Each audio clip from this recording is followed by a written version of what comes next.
So, welcome to Tattoo Talk.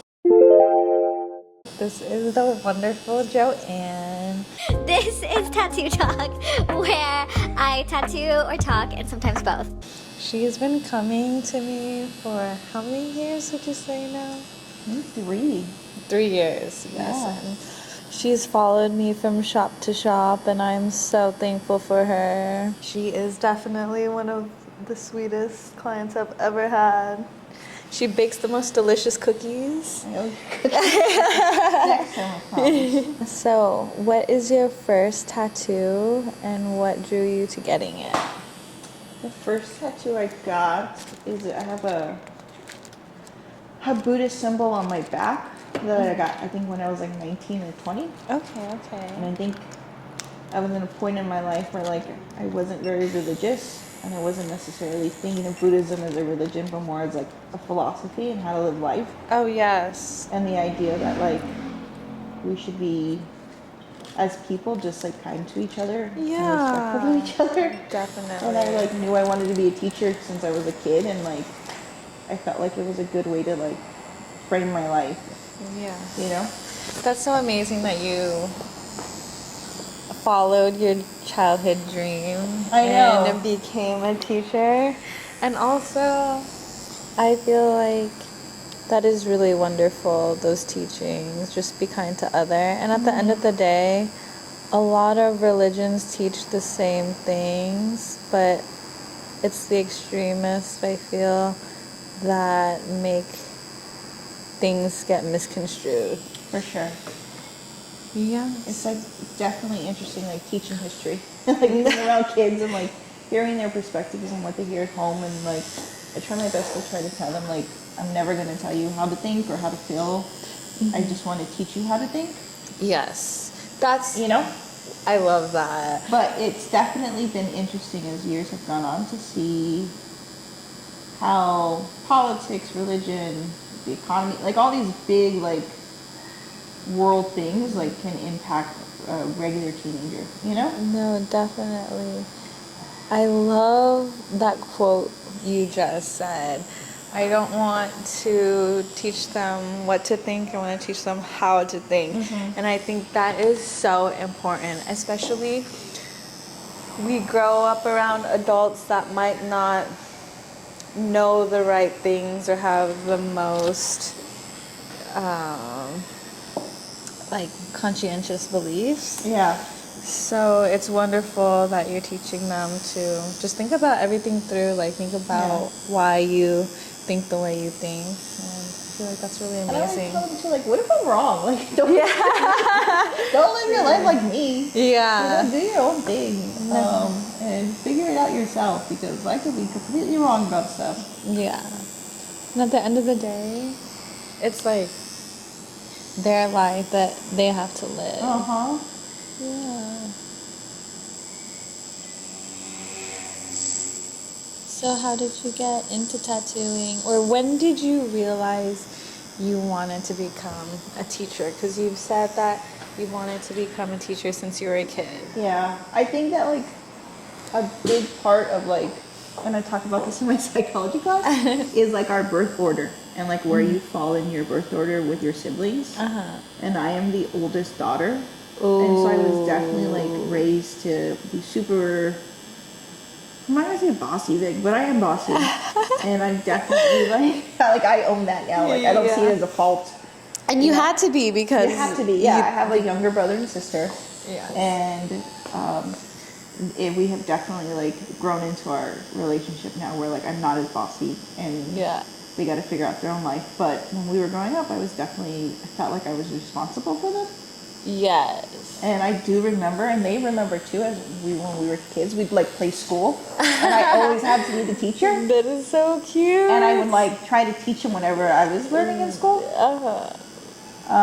So I kind of just always knew that was something I wanted to do. And as I got older, like I had not a lot, but a few like amazing teachers, and they were all history teachers. Aww. Like all of them, because I don't think like. And a lot of sense, a lot of people think history is boring and like it's not something that they're interested in. And like I joke with my students now, like in theory, you can Google everything I'm talking about. Yeah, And, like, yeah. You know, so like, how do you make it engaging? Is like you make it relatable. Like, Yes. why would you care about somebody who lived 1,000 years ago, or Yes. even 50 years ago? Yes. That's amazing. That's true. One of my favorite teachers, he Was was a history teacher? but I've always hated history. Yeah. Only that 1 year where I was like, oh wow, this is pretty cool. Yeah. And I think that those teachers did a good job of like not only making it relatable, but helping me see that like my own history matters and like your place in like the world matters if you want it to matter. Yeah. So I think that like that was a big kind of selling point for me. Like, oh, I want to be a teacher, but specifically a history teacher. Yeah. And then I kind of just like got really lucky and things worked out. That's amazing. And I never strayed from my decision. Yeah. That's awesome. I'm glad that you're able to do what you love. Yeah. And I feel like it's so important as a teacher to love what you do because for it's sure. not easy and you are raising the next generation. So I feel like you have to love it. Oh yeah. I've definitely have had coworkers in my like career who they're definitely there for a paycheck.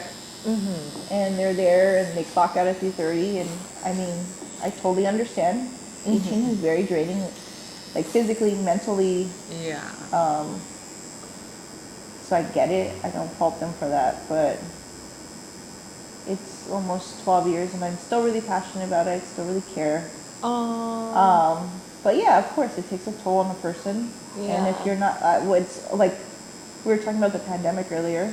Yes. What I have learned from that is like self-care and like taking care of yourself. How can you take care of anybody else if you're not like okay on the inside? That is so true. It is not fair to both you and the Yeah. other person.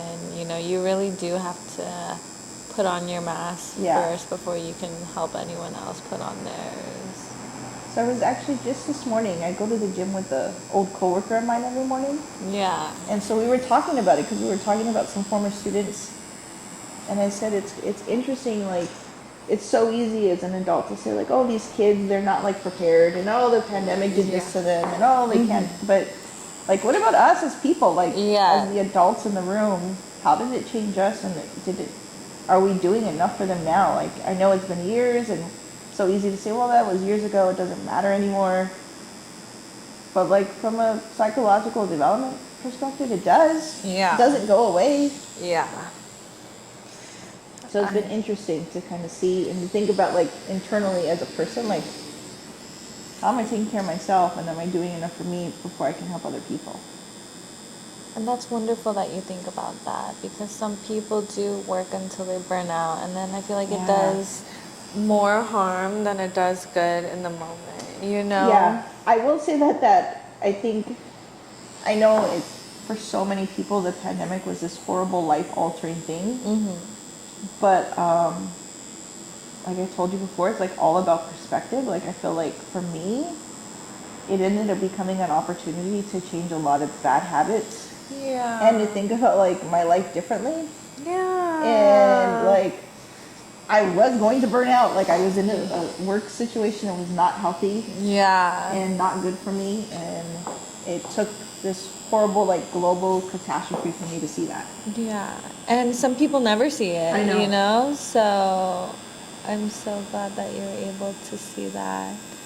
So because you've been teaching for a few years now and you've been in the industry for a while, have you ever like felt in and out of love of teaching? Oh, for sure. Yeah. Like it's crazy like looking back now, and I was just talking to a coworker about this yesterday, like there was whole years where like I was miserable. Aww. You know, I was just like, what am I doing? This sucks. Like, why am I doing this job? Like, it was so draining. Yeah. And like, then I bump into former students and they're like, oh my god, we had like such a great year that year. And I was like, like I was faking it really good. And you learned something because you have these fond memories when I remember having like such difficult years. Yeah. And like when you go through the difficult years, you're able to appreciate the really good years. Yeah.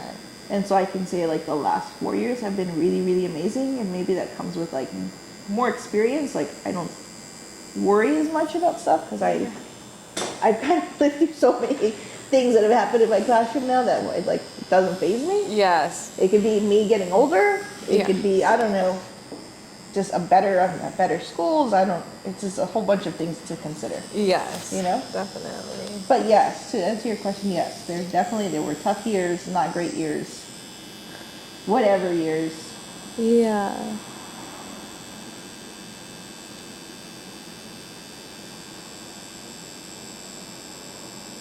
That's definitely good to know because sometimes I wonder if that's going to happen to me with tattooing. And to be honest, yes, I love tattooing so much, but sometimes when it's really hard, I do think, did I make a mistake? But at the end of the day, like this is what I wake up for in the morning. It's what really lights my fire and that I love so much, you know? Yeah. No, I still think I'm doing the right thing. My most recent school district that I've been at, they had us take a personality test. I think I told you this before. Yeah. And they had us figure out our strengths, like what are you good at? And my top 5 strengths were all connected to helping people. Yeah, and I can so see that in you. And I was just talking to one of my bosses about this the other day because I'm always trying to find my friends and former coworkers new jobs. Aww. In another life, I was that's so sweet. A job person because I always do it. Yeah. I know a great person for this job. You're looking for this. I know somebody who can do that. That's wonderful. And that's one of my strengths, though. We figured out from taking that test that I'm really good at seeing people for who they are, and remembering things about them and trying to arrange people and connect people with each other. Yeah. So when it comes to teaching, it kind of makes sense that I became a teacher. It kind of makes sense that I ended up in history because that was another one of my big strengths. I'm really good at looking at the past and using it to contextualize the present. So I think it worked out, but I can definitely say too that there was times where I don't know if I want to do this anymore. Or people get me mad sometimes, Vic. I get annoyed with coworkers and I'm I don't want to do this anymore. Last year I had a coworker who was driving me crazy. Oh no. And I said, you know what, maybe I need to get out of the classroom. And so I signed up to take the administrator exams for the state of California. Yes. It's a huge 2-part test that takes I don't know how many hours. And I'm taking it in October. Do I want to be an administrator? No. Was I mad in the moment? Yeah. And I was I'm getting out of here. I'm going to become an admin and I'm done. And I'm done. You know? No, that is very, sometimes people can drive you to that point, you know? Yeah. Sometimes the energy that people bring to the table definitely affects your mood sometimes, you know? For sure. People laugh at me. I have a lot of male coworkers. And sometimes I'll tell them it's the vibes. I feel it's the vibes. And they're that's not a real thing, Joann. And I'm yes, it is. It is. I can feel it. So I don't mesh with this person. Right. And it's not that we're being disrespectful to each other or we're not being professional. It's a vibe thing. I feel it and I don't want to engage with them. And for the sake of the kids, I probably shouldn't be, so I'm not going to. And so all those guy teachers laugh at me. They think it's hilarious. Yeah. Joann, it's not the vibe. And I'm yeah, it is. Yes, it is. It so is. That is so true, though. I feel that way because there are some tattooers where I like them and they're cool, but we don't mesh well. And before, I was is it something that I'm doing? And then I realized, it's okay. It's okay to not get along with people. Some people you're going to get along with and some people you're not, and that's okay. I go into my job and to me it's a job. I'm not there to become best friends with everybody. Yes. Have I made really great lifelong friendships? For sure. Aw, you know? yeah. For sure. That's beautiful. But do I want to be friends with everybody? No. No, I don't. Yeah. I feel like the people pleaser in me used to always feel the need, Same. Ugh, And yeah. I can definitely say that, like, at the first school I taught at, I was, like, under the impression that everybody had to get along and you had to be nice to everybody. And, like, you had to go out of your way to make everybody feel welcomed in your space. I so felt that. And now I kind of feel like, no, of course I'm going to be professional. I'm going to be respectful. I have no problem telling everybody good morning, how are you? Yeah. Because we're all doing this job together and this job is really hard. Yes. So I'm going to give you the respect that you deserve as an adult and as a person. Yes. But, like, are we going to go hang out after and have a happy hour together? Probably not. Yes. 100%. And I will say too, like, it's probably not a good thing, but, like, I listen to the kids. And so the kids will tell me, like, this teacher's really mean, or this teacher's not nice to us. Like, they don't let us use the restroom, or this or that. And I'm just like, oh, that's kind of nuts. Okay. Yeah. You know, that makes me suspicious of this person. I know. Especially the bathroom. I think that's always been weird to me too. I feel like it is some weird control thing. Yeah, I don't get it. Like, I've talked to, like, people about it, other teachers about it, and, like, I know, in a sense, like, it's a safety thing. You need to know where your kids are, your students are. Yeah. Right? And, like, you can't have so many students out at a time, because then it's chaotic in the hallways. I totally get all that. But, like, if somebody has to use the restroom and they have to, you know, it's the middle of class and I'm lecturing, what I'm saying is they're not going to listen anyways. Yes. So go ahead. I'll see you later. Come back. No, exactly.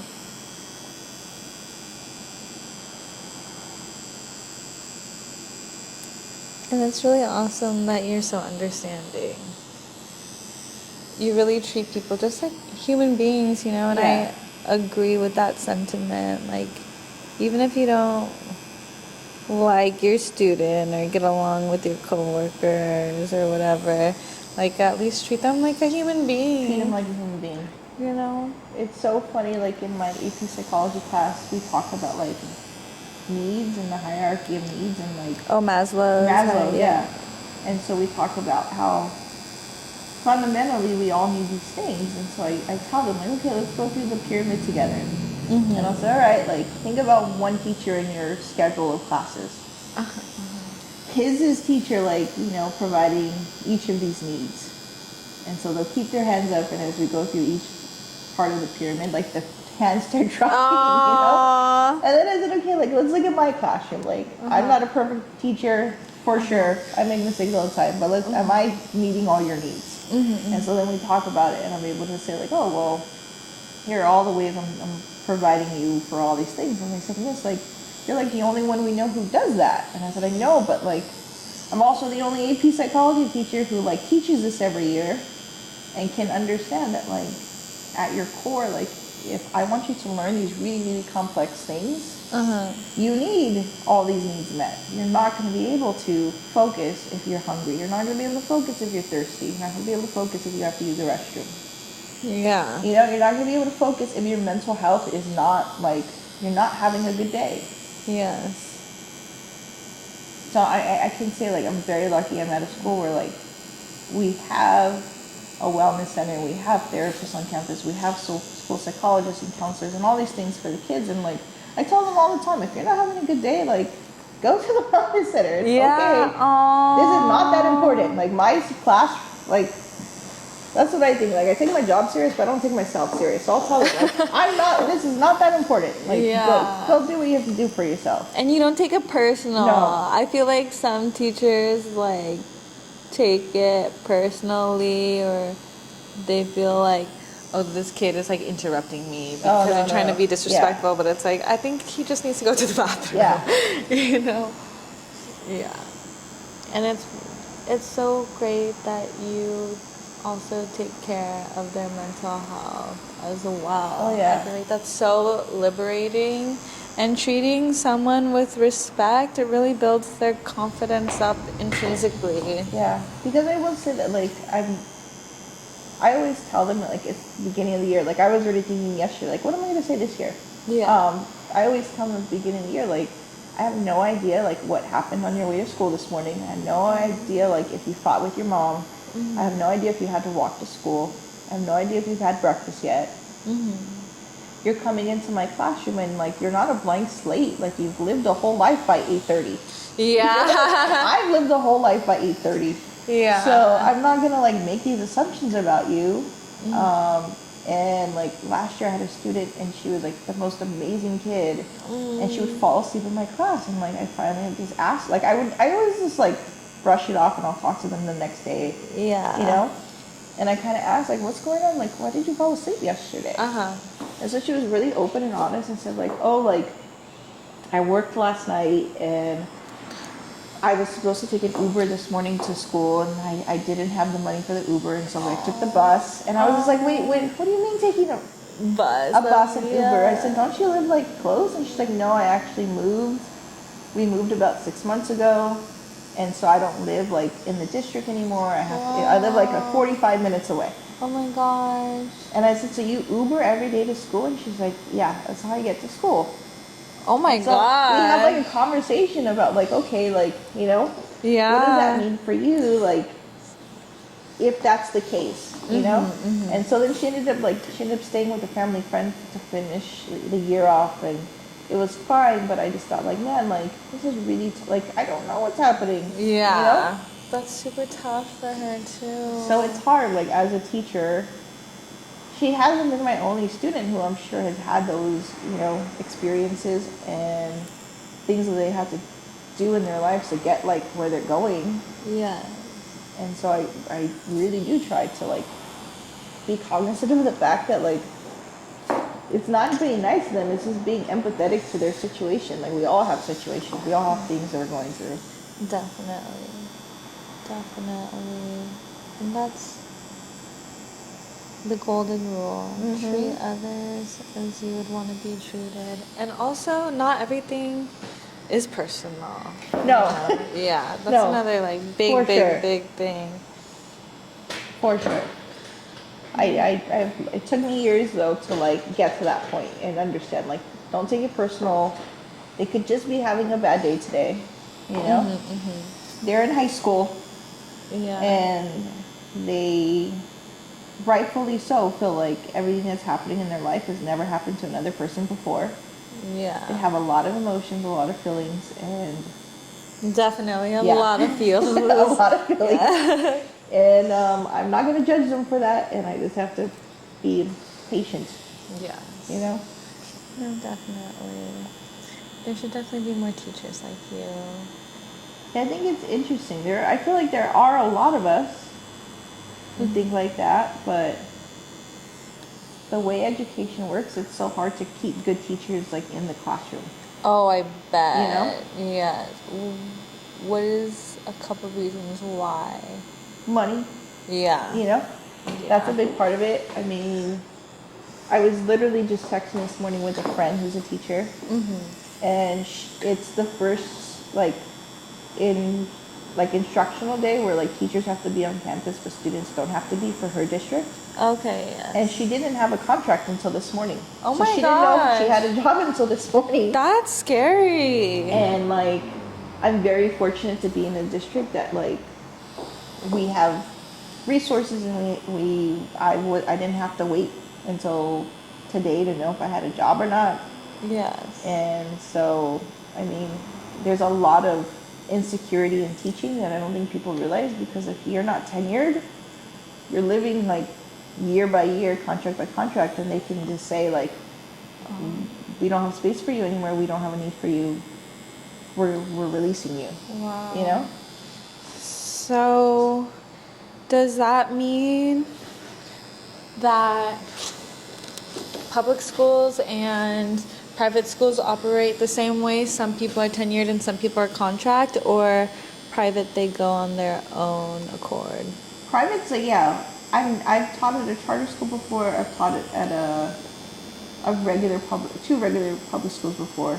Taught abroad before, but I've never taught at a private school before. I see. So private schools, I'm not really sure. Yes. For public schools, yeah, when you get hired, typically your temporary contract they can keep you as a temporary contracted teacher for years and years and years. Like there's no guarantee after so many years you're going to be tenured. Yeah, that's stressful. So you're kind of just waiting until you finally get the contract that says, okay, now you're probationary, and after your probationary ends, then you're tenured. So even though I've been teaching for 12 years, I've never been tenured before. I see. Hi, Nat. So I guess let's end on one last question. Okay.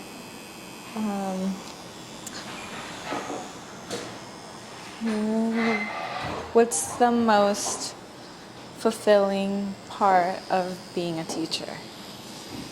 The most fulfilling part, I think, is like getting to see your students in 5 or 10 years, like, and seeing what they became.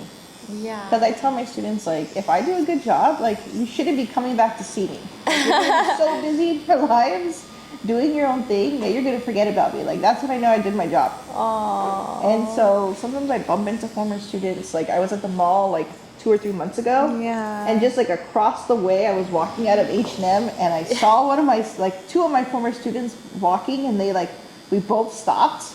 And we just looked at each other, and I was like, no, wait, it's you? And so, like, you they can stopped. recognize them? Yeah. Oh, yeah. Wow. And they stopped, and, like, they were talking to me, and, like, we hugged each other, and we talked, and, like, I heard one of them is an architect now, and the other one's, like, pre-law, and we were, like, wow. to know who they were when they were Mind-blowing. 16. Yeah. And to see them now, like, as these grown-up people who are professionals, like, it's so rewarding to know that, like, I'm sure I wasn't the most important part of, like, what got you there, because, like, you're your most important part in your family and all these other things in your life. But if I was a small part of it, like, that's super rewarding. And I hope you know you are a part of it. Well, yeah, but it's like, Yeah. it's so small in comparison to all these other things, right? That's so fair. And so to know, like, okay, like, I did that for however many students I've had at this point, like, that seems super rewarding. Yeah, that's amazing. That's So, like, beautiful. to see, when I saw them, I was like, oh my gosh, like, I know you guys. Yeah. You know, and like a couple days ago when I saw those other students that I hadn't seen in years, and, like, they come from, like, families that they're Mexican families where girls aren't supposed to go away for college, and they're supposed to stay home, and they have older sisters who didn't finish college or ended up becoming moms really early, and had to drop out. So to see these 2 girls who are, like, living on the other side of the country on their own, and, like, figuring it out and, like, doing really good for themselves. Like, they're not there yet, but they're doing so well already. Yeah, and that's so beautiful. Thank you so much for your time coming to me all these years. It's always so wonderful having conversations with you. You have so much insight and wisdom, and I'm so grateful for your support. Thanks, Big. It's because I'm getting old. I appreciate it. You look amazing, though. I'm getting old. Okay, I'm gonna turn off the camera. Okay. Yay! I feel like that was a really great. Okay. Ready? Yes, are you ready? So you should put on your lamp. I know you're ready. Yeah. Okay, are you ready? Yeah, ready. Sweet. They were sophomores in my AP World History class. Yeah. So now they're sophomores in college. Oh, wow. So I have one of them who is going to Penn State, one of them who's in Boston, and one's at UCLA. And so they're here for the summer.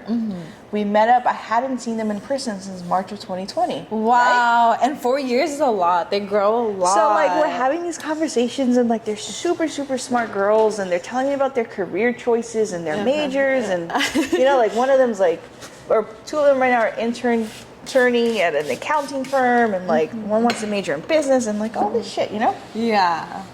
And I said, wow, like, look at you girls go. Yeah. And then, like, in the middle of the conversation, one of them just says, Miss, how dumb are your students now? I said, hey, Jasmine, like, and she's like, I just noticed, she's like, it's just so different now, like, kids these days, they like what you said, they're very, very emotionally smart. Emotionally, I feel like Very cognizant of the world around them. definitely, they communicate really well. Yeah. Can I have you rest the Yeah, they're so aware, but they're just kind of dumb. And she's like, you should really think about the fact that most of your kids are going to be iPad kids now. Like, Oh my gosh, I know that's scary. and I said, oh, let's not talk about it. Don't stress me out. Talk about, I know. Because there's a fine line of disciplining your child. Yeah. But also, like, you want them to not hate you. Yeah. That's what I tell everybody. Like, look, I'm not a parent. I'm just a Yeah. teacher. And, like, it's not my job to raise kids. Yeah. And Yeah. I'm just getting them in my classroom. I'm going to do my best Yes. to support them and be there for them and teach them stuff. But I'm not going to judge you. Okay, I'm gonna have you stand straight and then relax your arm. Perfect. Yeah, that is wild. All these kids. I know. I hope it will get better though. I hope so too. It's interesting to see though. Like, I've been this year coming up. It's going to be my 12th year of teaching. Dang. I know. So I have like that's students who amazing. have like gotten their master's degrees and they're like in professional fields. Wow. And then I have like the kids who just graduated, and to see like the change, Yes. it's night and day. I know, I bet.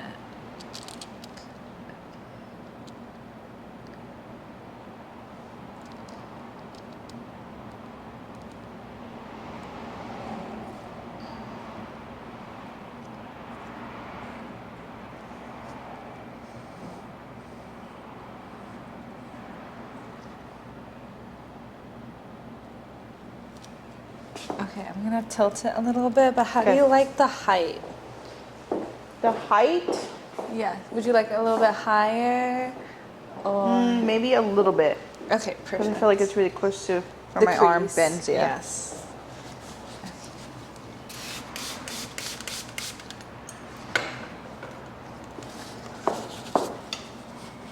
So, what drew you to this design and this tattoo? So I knew I've always wanted to get like a tattoo that was connected to like my birth year Yeah. or my birth month. And I'm a Leo, and I didn't want like the constellation, Yeah, that's fair. and I didn't like want to like just a regular sun. And I had seen like a lot of people posting recently of like tarot cards, Yeah. and I looked at what the tarot card for the sun meant. Yes. I thought like, oh, like it all means good stuff. Because some people are scared of like tarot cards and like tarot readings and stuff, Yeah. and it's not their thing. And I was like, oh, there's actually a good meaning behind this, and it connects to like me. Yeah. And tattoos always made me happy, Vic. And I just felt like, oh, like this would be a good thing to do I'm so glad. before I go back to work. Yeah. That is super nice. And like putting it in front of my moon, it kind of just felt like it went together, the sun and the moon. Yes. No, definitely. What do you Okay. think? When you stand straight, Uh-huh. it is like going to warp. Okay. Yeah. Just so you know. Yeah. So can you relax your arm naturally like how you would? Okay. Do you want to check it out in the mirror? Okay.